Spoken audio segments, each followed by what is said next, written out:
Moi, j'écris sous la dictée du Tour de France. Je ne lui impose rien du tout. Je ne lui demande rien. Il me dit des choses. Et aujourd'hui, il m'en a dit.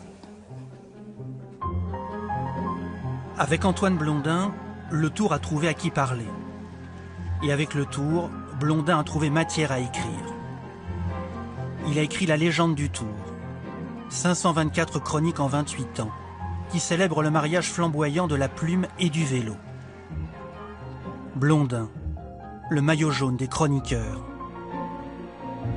Lui, il était premier, c'était pas Poulidor. C'était un champion. Il y a des champions dans le sport et il y a des champions en dehors du sport.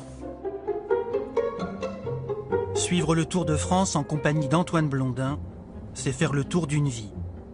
Et la vie du Tour.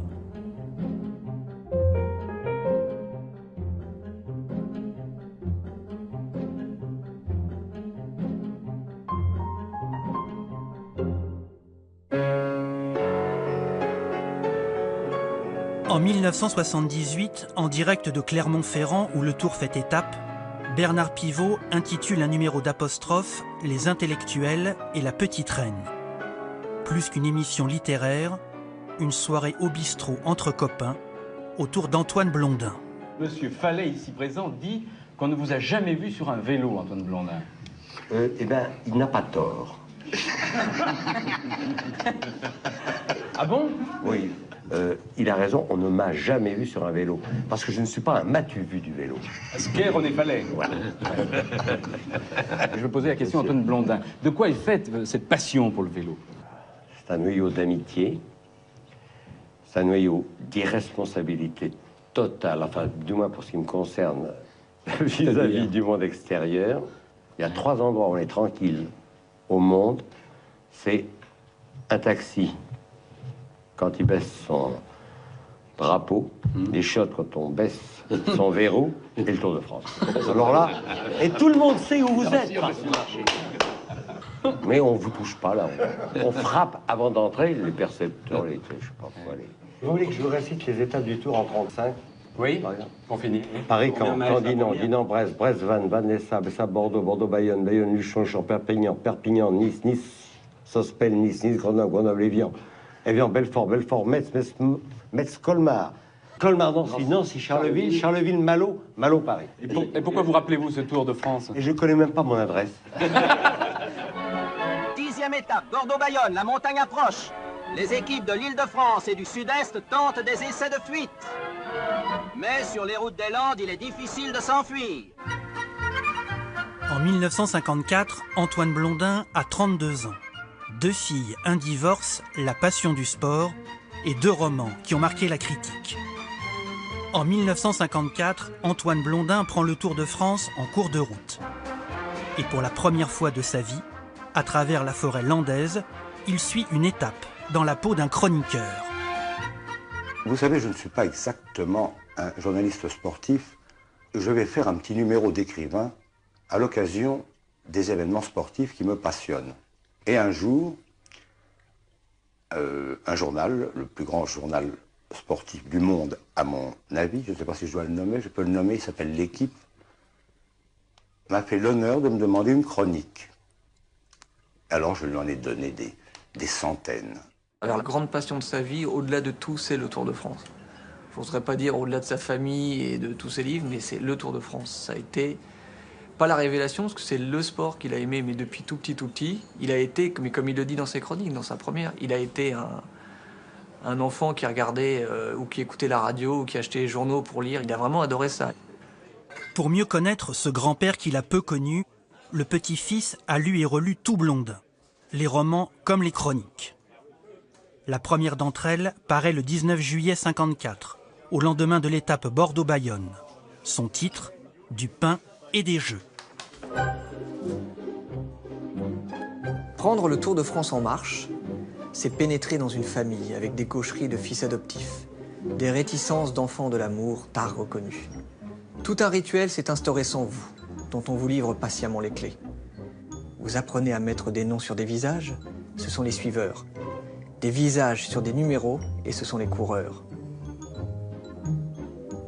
les coureurs se déchiffrent du côté de la fesse gauche.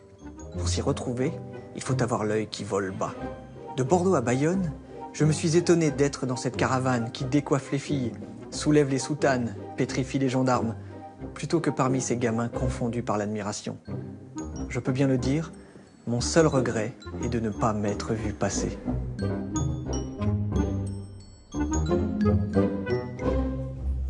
Blondin suit la course à bord de la voiture 101, la voiture numéro 1 des suiveurs, qu'il partage avec des journalistes de l'équipe. Blondin est à droite, tête baissée. Jacques Augendre est à gauche. Il occupe parfois la banquette arrière en cours d'étape. Antoine disait « J'ai beaucoup d'admiration pour de nombreux écrivains, mais j'aime encore plus les coureurs cyclistes, les champions cyclistes, qui le fascinaient. Parce qu'il retrouvait, dans les champions cyclistes, il retrouvait des personnages. Par exemple, il disait si Balzac avait connu le Tour de France, il aurait ajouté un chapitre supplémentaire de la comédie humaine. Parce que le Tour de France, c'est une comédie humaine.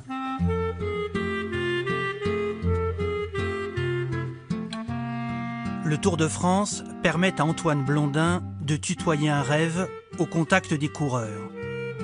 Ces champions populaires, au visage fatigué, qu'un sourire illumine parfois, le temps d'un baiser.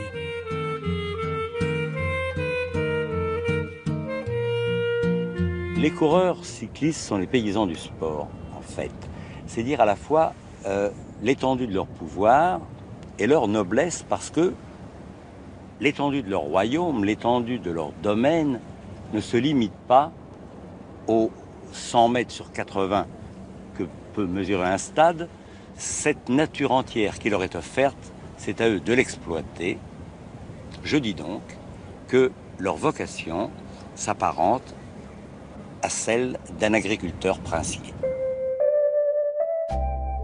En 1955, le princier Louison Bobet incarne l'aristocratie du peloton. Il vient de remporter 2 Tours de France et Antoine Blondin l'admire.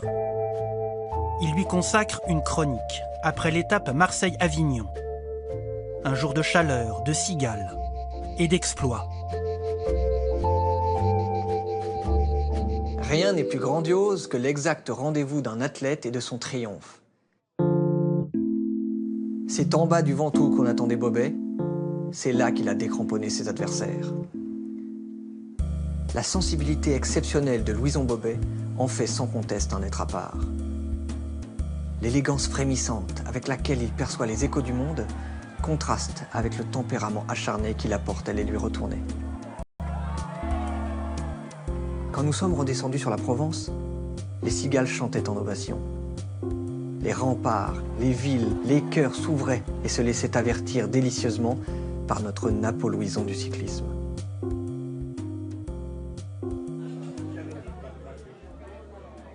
Pour moi, c'est de la littérature, je vous le dis franchement, parce qu'on peut dire que c'est un chroniqueur au sens où on a eu les chroniqueurs du Moyen-Âge qui chantaient la chevalerie, les croisades. On peut dire que Blondin, à sa manière, il a été le chroniqueur de la modeste chevalerie moderne que sont les coureurs cyclistes. Antoine Blondin n'a rien vu du Tour 1958. Aucune chronique consacrée à Géminiani qui attaque dans la montagne. Pas une ligne sur la chute de Darrigade au Parc des Princes. Pas un jeu de mots sur la victoire de Charles Gaulle. L'été 58, Blondin est ailleurs. Il a promis à son éditeur un 4e roman. Sauf que le romancier Blondin se fait attendre. Aimez-vous écrire? Pas tellement. Qu'est-ce qui est le plus difficile? Trouver un sujet ou l'écrire? Écrire. Il faut attendre 1 an pour qu'enfin paraisse Un singe en hiver, roman très autobiographique qui vaut à Blondin les honneurs de la télévision. Blondin évoque l'un des personnages appelé Fouquet, héros désenchanté, qui lui ressemble comme 2 gouttes d'alcool. Fouquet est quelqu'un qui a lui aussi, qui éprouve ce besoin de communiquer avec les autres. Et il se trouve que par l'alcool, considéré comme un moyen et non pas comme une fin, il approche de ce résultat, enfin de ce climat de communication dans lequel il s'épanouit un peu plus pleinement que dans la solitude qui est son lot, attendu que le goût de vivre ne se guérit nulle part et l'appétit de s'accomplir non plus. Enfin, du moins, je le présume. Il a bu très tôt, très jeune, dès 25 ans, et que, comme tout le monde, parce que Blondin n'était pas un surhomme et il le savait, il s'est fait avoir par l'alcool. Il a fait ça parce que ça participait à la fête, à se désinhiber, parce qu'il était timide, et s'il bégayait, je pense pas que ce soit un hasard. Avec 4 verres, on est tout de suite moins timide. Il disait toujours on boit ensemble, mais on est sous, tout seul. J'ai le plaisir de vous annoncer que le prix interallié a été attribué au premier tour à Antoine Blondin. En 1959, un singe en hiver et son auteur sont distingués par le prix interallié. Vous avez eu le prix interallié, quel effet cela vous fait-il ? Je suis extrêmement content, je suis content pour ma famille, je suis content pour mes amis, je suis content pour mes créanciers, je suis content pour mon percepteur, parce que j'ai l'impression que ça va aussi faire plaisir à tous ces gens-là. En 1960, Un singe en hiver est adapté au cinéma par Henri Verneuil et Michel Audiard. À côté de Jean Gabin, Jean-Paul Belmondo joue le rôle de Fouquet. Et dans une scène restée célèbre, il fait le torero avec les voitures, comme Blondin les soirs d'ivresse à Saint-Germain-des-Prés.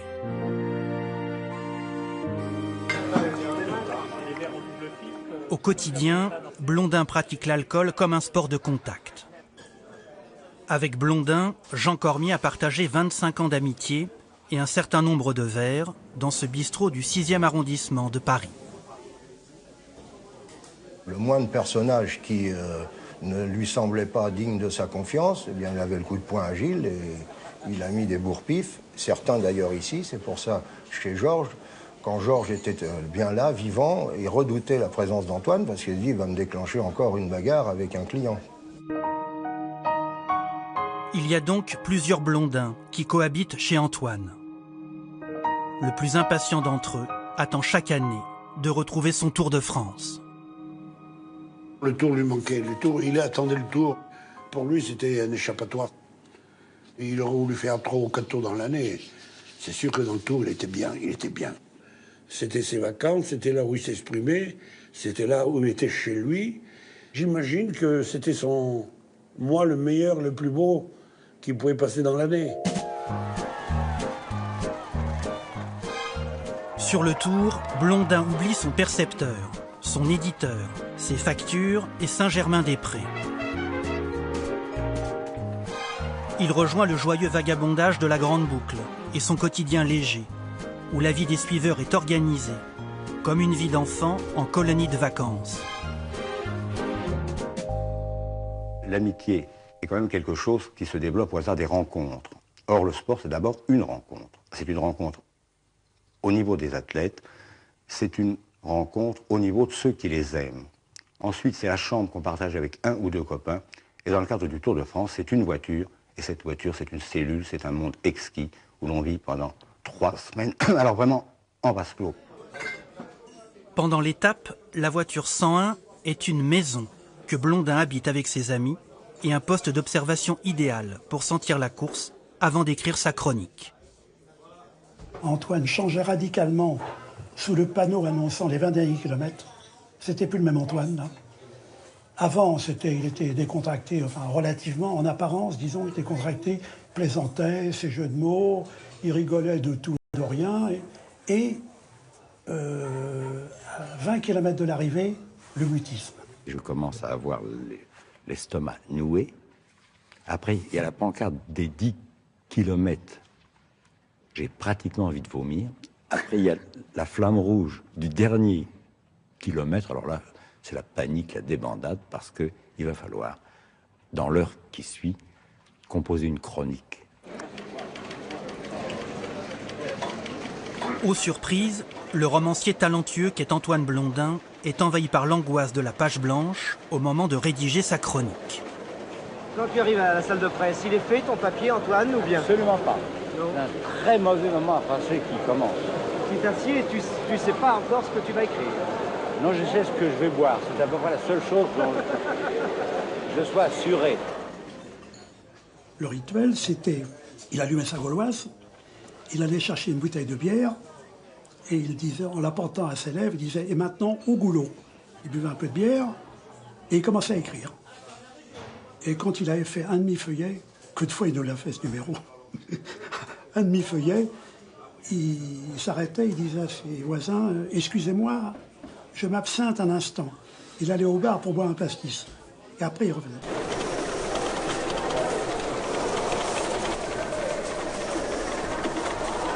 Je le regardais pendant un quart d'heure, il était assis là. Je ne sais pas s'il dormait, je ne sais pas s'il avait un peu arrosé l'étape et tout. Mais j'ai dit, c'est pas possible, qu'est-ce qu'on va pouvoir lire? Mais au bout d'un moment, il se réveillait, il pondait son article sans interruption. Et lorsqu'on lisait l'article le lendemain, on disait, mais comment c'est possible? Ni l'alcool, ni l'angoisse n'empêchent l'inspiration, comme dans cette chronique du 11 juillet 1960, En travers de la gorge. Midi avait sonné, la messe était dite. Le soleil grillait les causses à perte d'horizon. Nous venions de franchir le col de Perjuret et plongions, chacun pour soi et Dieu pour tous, sauf pour un seul.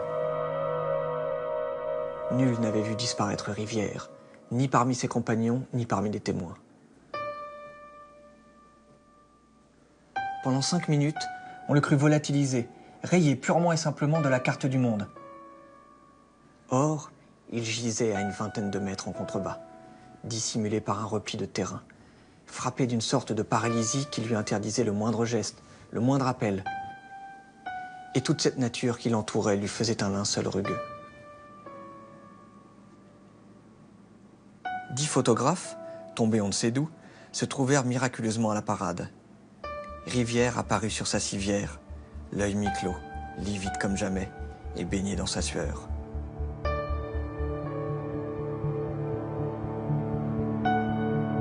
Roger Rivière avait 24 ans. Il était 2e au classement général. Il était l'un des plus grands espoirs du cyclisme français. Et plus jamais, il ne remonta sur un vélo en compétition.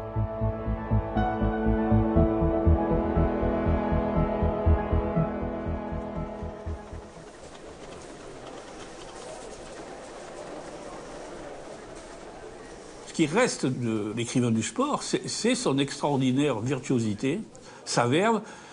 Et puis je dois dire, ce qui est quand même le plus étonnant, c'est que tout ça, ça devait s'écrire après l'étape.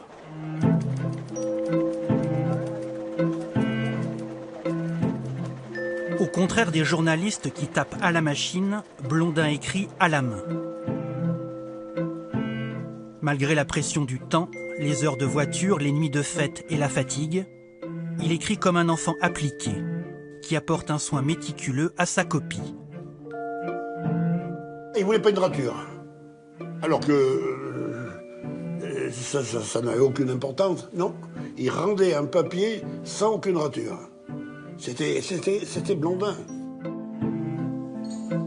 Blondin n'aime pas les ratures, car il veut donner l'impression que son style est aussi limpide que sa calligraphie. Blondin est un faux dilettante, qui se cache derrière l'apparence de la facilité. Moi, je ne l'ai pas vu recopier beaucoup de chroniques. Il écrivait le plus proprement possible. Bien sûr, ça lui est arrivé. D'ailleurs, il l'a dit en froissant un papier, en le jetant dans la corbeille. Tout ça n'est que litre et rature. Mais c'est pour le mot, une fois de plus. Mais ce dandy s'est construit sa légende. Donc, il laissait dire des choses de ce genre. En 1963, avec 3 victoires au palmarès du Tour de France, la légende de Jacques Anquetil est bien établie.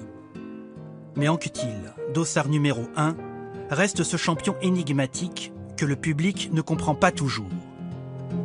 Même Blondin lui reproche parfois de courir à l'économie. Mais cette année-là, tout va changer.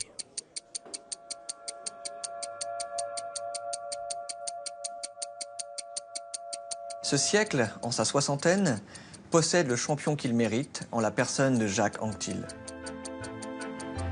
Le caractère essentiellement chronométrique de ses performances, une façon assez polaire de triompher sans un effort d'accommodement, pouvait donner à penser qu'il concevait son métier sous l'angle le plus aigu et le plus étriqué, celui d'un homme qui ne traîne point sur le pas de sa porte une fois la journée finie. On ne connaissait ni la saveur de ses larmes, ni le prix de son sourire. Il courait à côté de son personnage.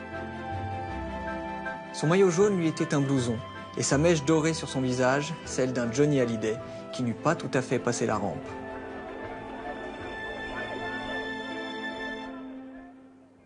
Alors Antoine, il avait deux coureurs qu'il aimait énormément, c'était Poulidor et Anquetil. C'est vous dire qu'au moment où il y avait la lutte entre les deux, il lui était l'ami des deux. Et je dirais même, Raymond m'en voudra pas, qu'il avait un petit faible pour Jacques Anquetil.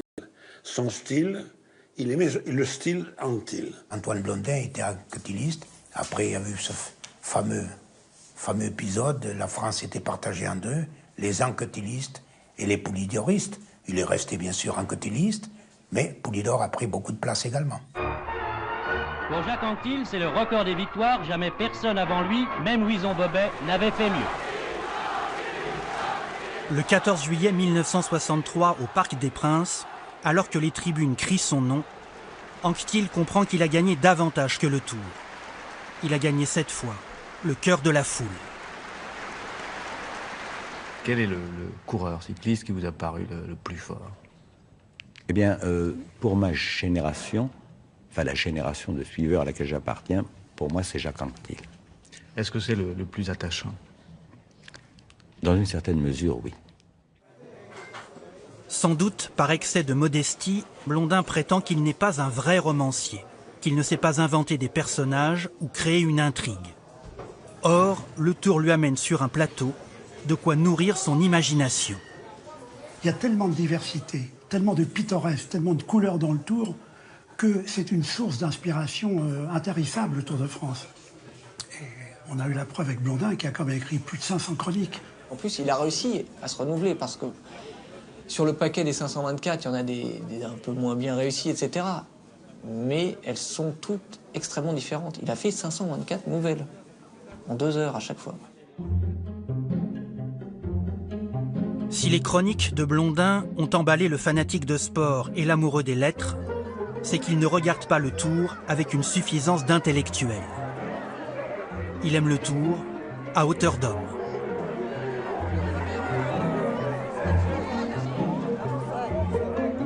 Cette foule qui est là sur le bord de la route, qu'est-ce qu'elle vient chercher? Ah ben, elle vient chercher une fête, ça, il n'y a pas l'ombre d'un doute. Bon, les coureurs la passionnent, mais je me demande dans quelle mesure, si ce qui les intéresse le plus, ce n'est pas, 1, la caravane publicitaire qui leur donne des chapeaux en papier, 2, de voir des bicyclettes accrochées sur des voitures.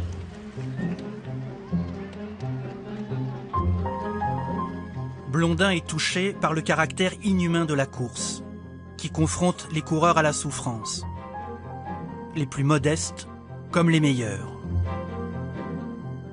La montagne, qu'est-ce que c'est pour toi? Eh bien, la montagne, d'abord, possède, pour moi, le premier avantage, qui est celui de casser le peloton. Donc, la montagne égrène les coureurs, les rend à l'isolement et par le même les désigne à l'attention beaucoup plus parfaitement.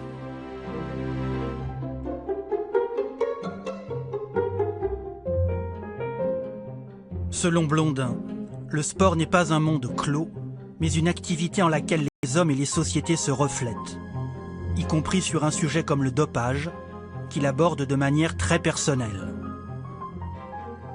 Eh bien, moi, je suis assez touché, je suis assez ému de voir que pour accomplir au mieux leur tâche, leur métier, leur boulot, pour forcer la chance, pour plier le destin, eh bien, des gars prennent des risques, les risques de jouer avec leur santé. Et je dirais presque que je suis, enfin là je vais peut-être un peu loin, je suis presque reconnaissant aux coureurs qui se dopent. J'ai l'impression qu'il le fait pour moi, pour me faire plaisir, pour se surpasser, pour qu'il y ait un exploit. Pour comprendre le Blondin du Tour, il faut savoir l'enfance d'Antoine, qui joue au foot, pratique la course à pied et se passionne pour la grande boucle. Antoine connaît malgré tout l'existence vaguement solitaire d'un fils unique. Enfant des beaux quartiers, élevé à Paris, dans un milieu littéraire, entre une mère poétesse et un père vite absent. Il bégayait extrêmement quand il était jeune, y compris plus tard, mais enfin, il avait appris à maîtriser ça. Il a eu une enfance un peu particulière quand même, avec des parents très particuliers. Il a été en pension alors qu'il habitait à quelques mètres de chez ses parents. Donc la vie de pensionnat, c'est bête à dire, mais ça l'a extrêmement marqué. S'il a aimé le Tour de France, etc., c'est parce qu'il a retrouvé cette vie de pensionnat, cette vie de groupe uni dans un carcan, un monde à la fois ouvert et fermé. Avec le Tour, Antoine Blondin a trouvé une famille. Le Tour de France, ça représente grosso modo 2000 personnes. Entre les suiveurs, même la caravane publicitaire, que l'on voit peu, les coureurs, les soigneurs, les journalistes. Et à chaque rassemblement, à chaque départ de Tour de France, j'éprouve un très très grand bonheur à revoir ces visages. Et je crois même qu'il y a des gens qui sont contents de revoir le mien. Le 2 juillet 1965, après l'étape Ax-les-Thermes-Barcelone, Blondin raconte à sa façon l'exploit d'un coureur espagnol. Le voilà Pérez.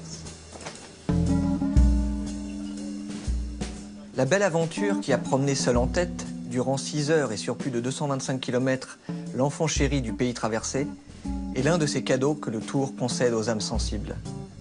Il s'y révèle que le monde est bien fait sous ses dehors bourrus et parfois douloureux. José Pérez Frances nous a prouvé en quelques coups de pédale qu'il possédait l'art et la manière de rentrer chez soi. Il ne faudrait pas mettre au compte d'un attendrissement folklorique cet exploit solitaire devant un peloton dégoulinant sous le soleil de Catalogne. Pérez Frances n'a pas quitté ses compagnons de route en leur disant « Excusez-moi si je passe devant pour vous montrer le chemin, mais je suis de la région ». C'est mètre par mètre qu'il a conquis l'espace libre où il proposait de s'offrir à ses concitoyens.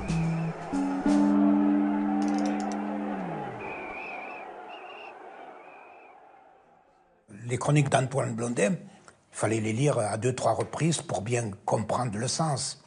Ce qui était fabuleux, c'est surtout l'entame, le titre qu'il trouvait. Alors lorsqu'on lisait le titre, on dit « Ah mais c'est facile ». Je me souviens une victoire de Nantes. Merckx avait levé la main et Guimard lui est passé sous la main et à l'arrivée, premier Guimard et deuxième Merckx. Et le lendemain, le titre de l'article, l'édit de Nantes. C'est fabuleux.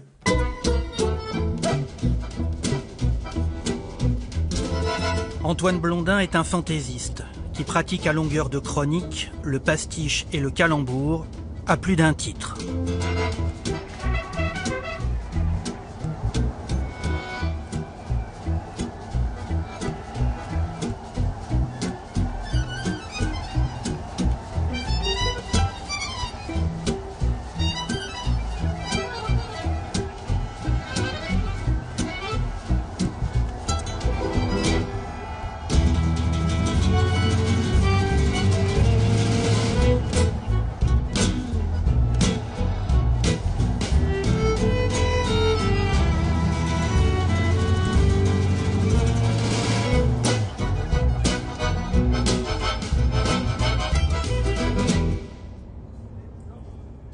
C'est un inventeur de mots, c'est un inventeur de titres. Les titres jeux de mots, maintenant, on en voit beaucoup dans Libération et ailleurs. Bon, par exemple, alors il y en a des faciles, par exemple, Allons enfants de l'apathie, ça c'est facile. Le col tue lentement, c'est pas mal trouvé, mais c'est facile. Il y en a des très très recherchés, par exemple. L'après-midi d'un fun. C'est sur une étape dans les Vosges où soufflait ce vent chaud et qui avait vu la victoire d'Hassenforder, un coureur assez fantasque, qui fait référence au poème de Mallarmé, L'après-midi d'un faune. Antoine Blondin respecte l'homme au casque colonial et réciproquement. L'homme au casque est Jacques Godet, organisateur en chef du Tour, patron de l'équipe et de Blondin, dont il connaît la vivacité humoristique, le sens de la répartie et les frasques. Antoine, il avait une petite bouteille d'encre parce qu'il écrivait à l'encre à l'époque. Je ne sais pas comment il a pu confondre une bouteille d'encre et une bouteille de pomerol. Toujours est-il qu'il a bu de l'encre. Il était très malade, il a vomi dans sa chambre à l'hôtel Splendide. Le lendemain matin, m'a dit, je me fais un sang d'encre et je vais éviter Jacques Godet parce qu'il va m'engueuler. Je dis, non, rassure-toi, il ne va pas t'engueuler, mais il va peut-être te faire un petit reproche. Effectivement, Jacques Godet lui dit, alors Antoine, la bière, le whisky, le vin blanc, le champagne, ça ne vous suffit plus. Vous buvez de l'encre maintenant. Et Antoine, dans la foulée, lui répond, oui patron, c'est pour vous pisser de la copie. Et Jacques Godet, qui n'était pas content, qui était même furieux, mais qui ne le montrait pas, il a éclaté de rire. Il y a beaucoup de noctambules comme vous sur le Tour de France. Ah oui. Ouais. Oui, oui. Ben oui, dans la mesure où nous tombons dans un climat de fête.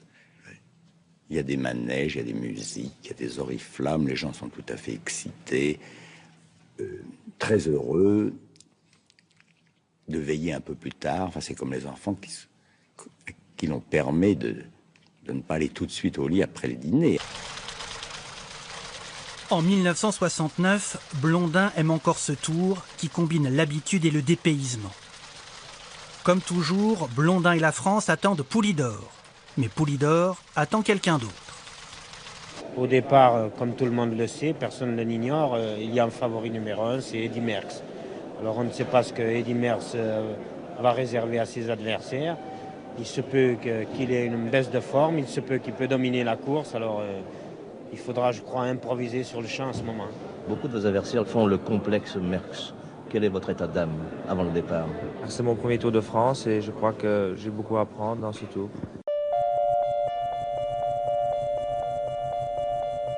En 1969, Merckx a 24 ans, Blondin 47, et il suit le Tour pour la 15e fois. Ce que va faire Merckx sur son premier tour est exceptionnel. Il règne sur la course, en monarque absolu. Merckx commence à afficher la mine odieuse de fraîcheur et d'insolence du prix d'excellence qui s'applique à empocher jusqu'au prix de gymnastique. Il décime les classements, dépeuple les palmarès avec un absolutisme de tous les instants. Que faire, sinon répondre à cette politique de la terre brûlante par celle de la terre brûlée? Il y avait 42 néophytes au départ de ce Tour de France. Organisons entre eux une compétition en marge.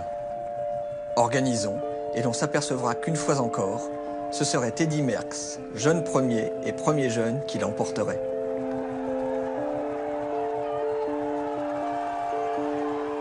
Alors, devant l'ampleur de cette moisson, il ne reste plus pour les autres qu'un sauve-qui-peut, qu'un seul mot d'ordre, que le meilleur glane.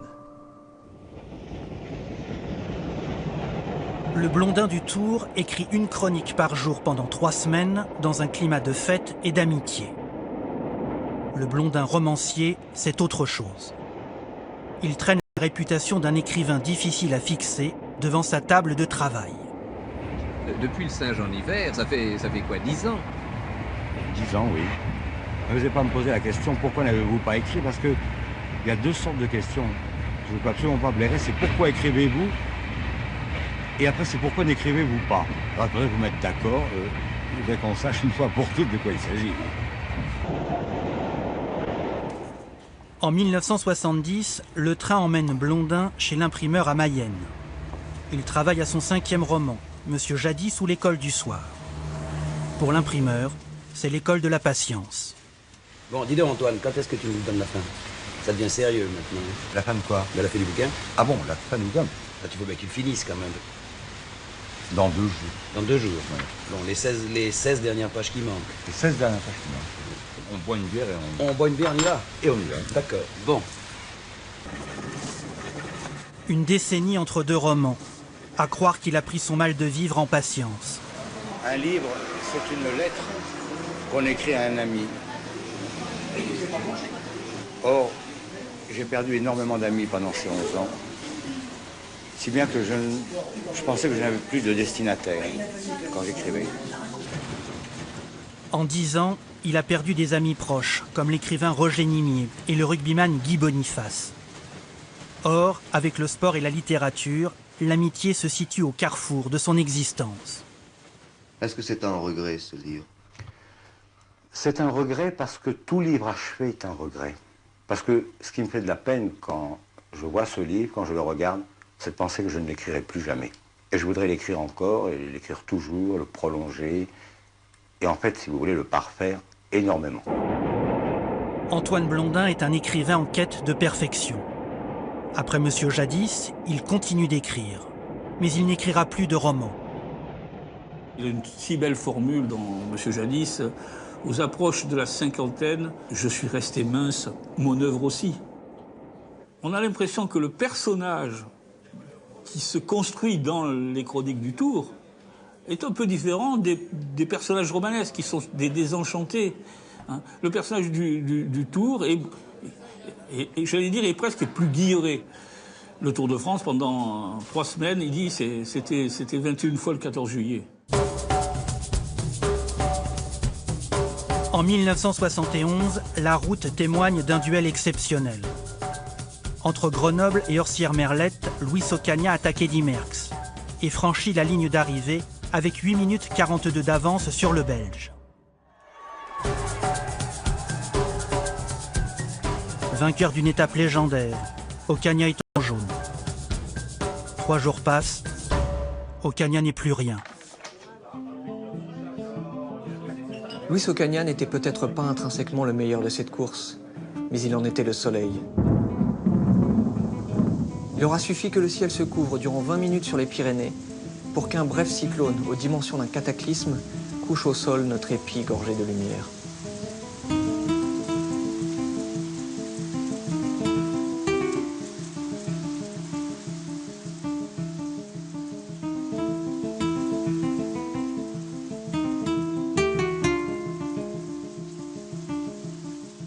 Au moment où l'arc-en-ciel s'annonça, Ocaña gisait dans l'ambulance. Un deuil immense, aux arrière-goûts de frustration et de trahison, s'abattit sur la troupe rendue à l'unanimité.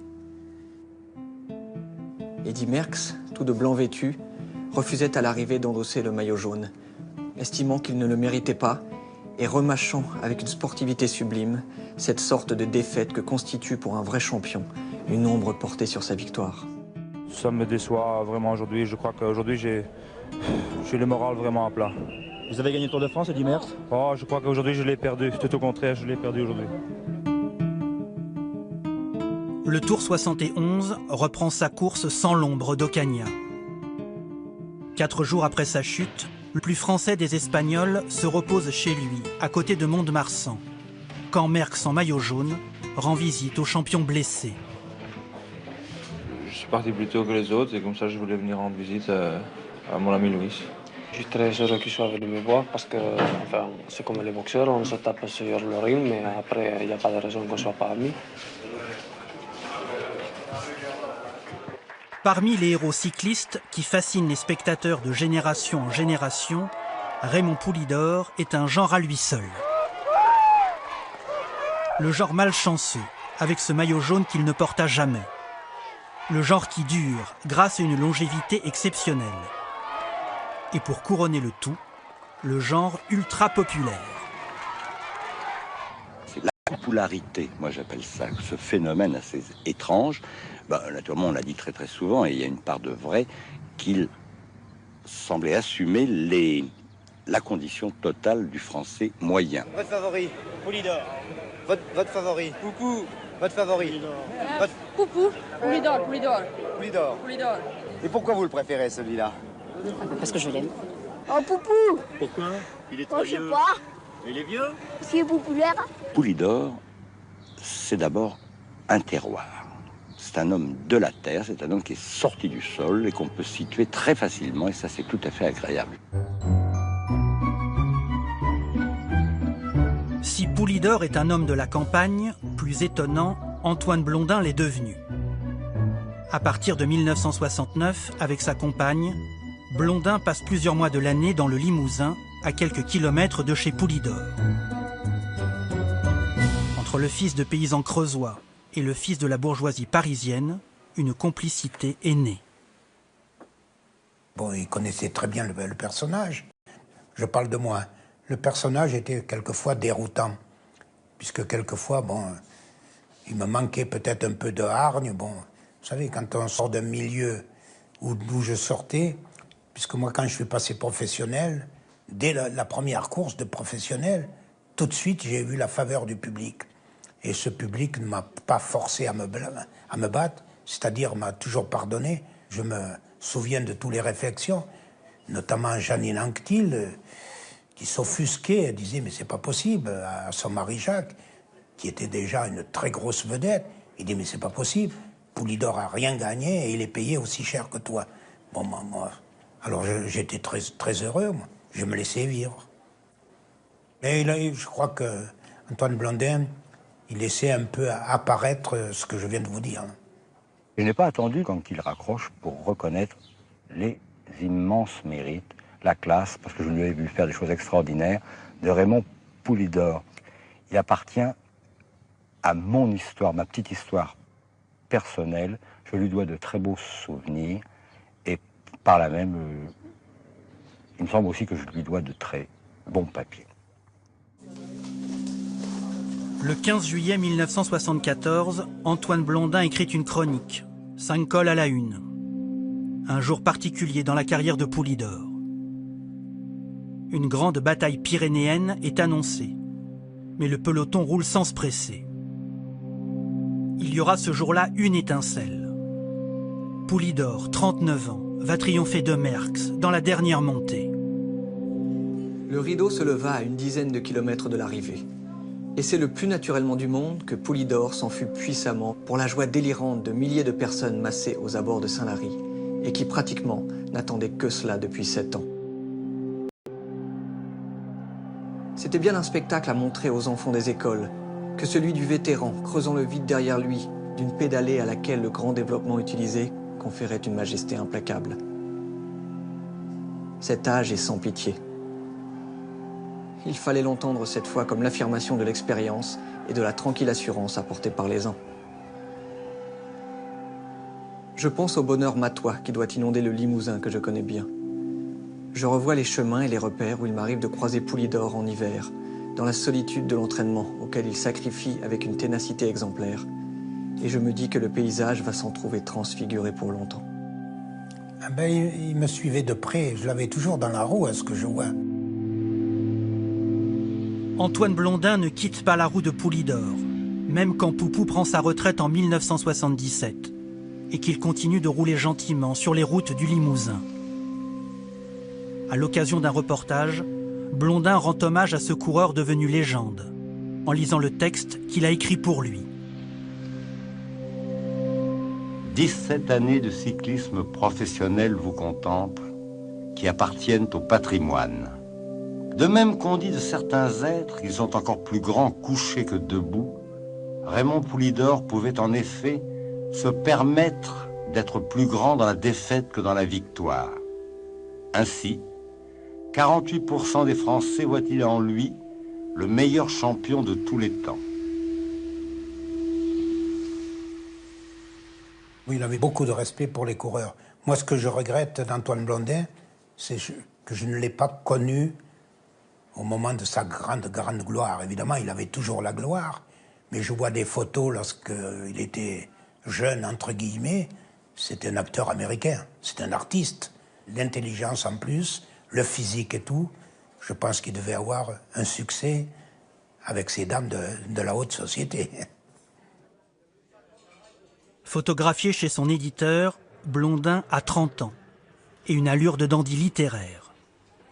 Mais ce qui a séduit Stéphanie Rissman, ce sont les chroniques du Tour, auxquelles elle a consacré un mémoire universitaire. C'était un vrai coup de foudre. N'étant pas, a priori, très intéressée par le Tour de France au départ, j'ai vraiment été amenée à le découvrir à travers sa plume, à travers son regard, à travers sa poésie. Et c'est une phrase qui emmène une jeune lectrice qui connaît rien au Tour de France. Ce sont des phrases qui embrassent. Tombée sous le charme du chroniqueur, elle recherche et rassemble les 524 chroniques de Blondin en un livre de presque 1000 pages, qui constitue, à n'en pas douter, le grand roman du Tour. J'ai vécu 4 ans avec lui. Oui, 4 ans quand on plonge dans ce qu'il a écrit, dans sa vie. Ouais, c'est fort, oui. Il me manque, quelque part. sans l'avoir connu. C'est ça qui est un peu paradoxal. Ouais.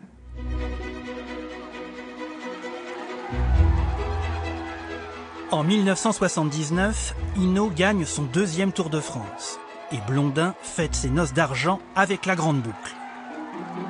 En 25 ans d'amour, le Tour est devenu sa raison de vivre et il le livre dans une chronique. Le Tour est à la fois mon manteau et ma maison. Il est ma maison parce que, au bout de 25 ans, je m'y sens chez moi. Je n'irai pas jusqu'à dire que je possède le Tour de France, encore qu'après si longtemps, il me semble parfois que je le possède sur le bout du doigt.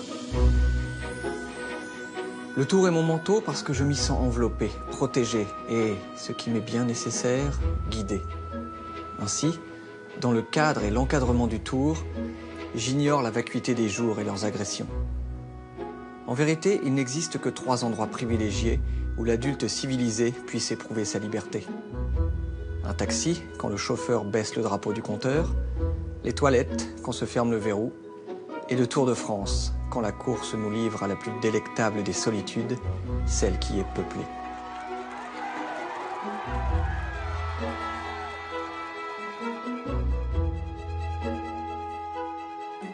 C'est un journal intime. Mais c'est un journal intime, mais ouvert, c'est-à-dire il parle de lui-même, il parle littérature, il parle politique, il parle culture, il parle sport. Si on lit bien, il parle toujours de lui-même. Le Tour de France est une course qui suffit à remplir toute une vie humaine. Quand on a 10 ans, on en rêve. Quand on a 15 ans, on rêve de le faire. Quand on a entre 20 et 25 ans, si c'est possible, on le fait ou on le suit. Et quand on a de 40 à éternam, eh ben on a de beaux souvenirs.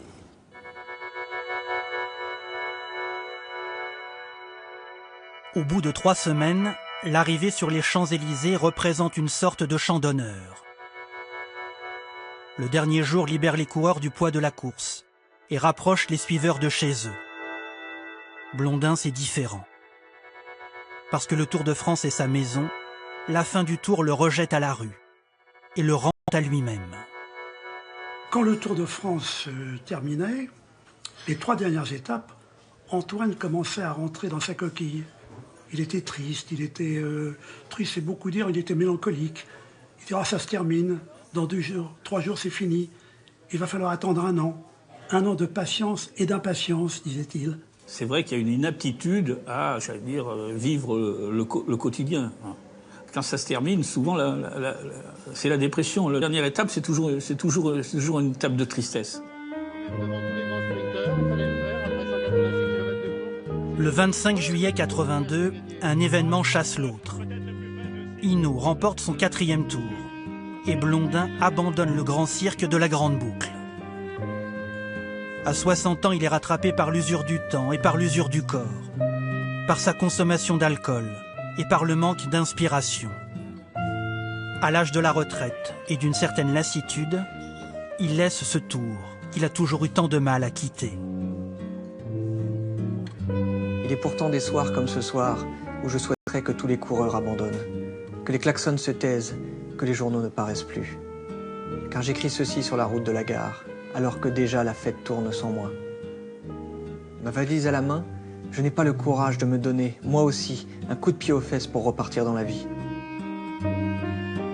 Ma mélancolie s'apparente davantage à celle de l'enfant qui pointe un doigt vers le manège pour réclamer encore un tour.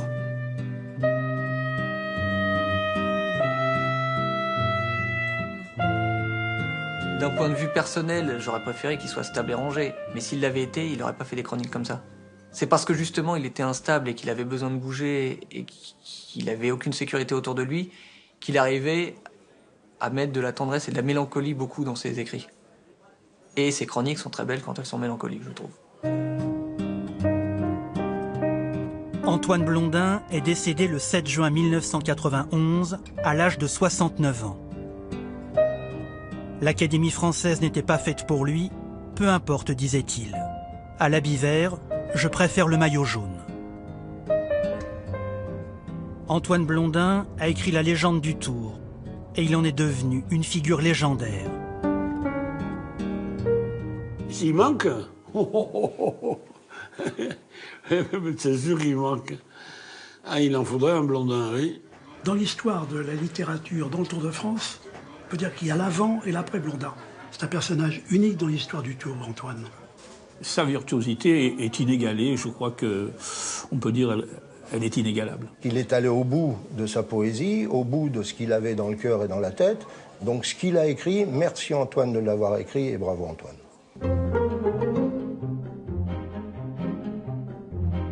Antoine Blondin n'a jamais oublié les vacances de juillet, chez ses grands-parents à la campagne, quand il attendait au café du coin les résultats de l'étape. Toute sa vie, Antoine Blondin est resté un enfant du Tour. On ne devient pas vite adulte sur le Tour de France, il faut bien se le dire. Et c'est un bain de jouvence. C'est un bain de jouvence, tu retournes aux sources à chaque fois? Ah oui, je retourne au berceau, pratiquement. Par moments, ça me semble absurde, je l'avoue. Mais je crois que je ne pourrais pas m'en passer.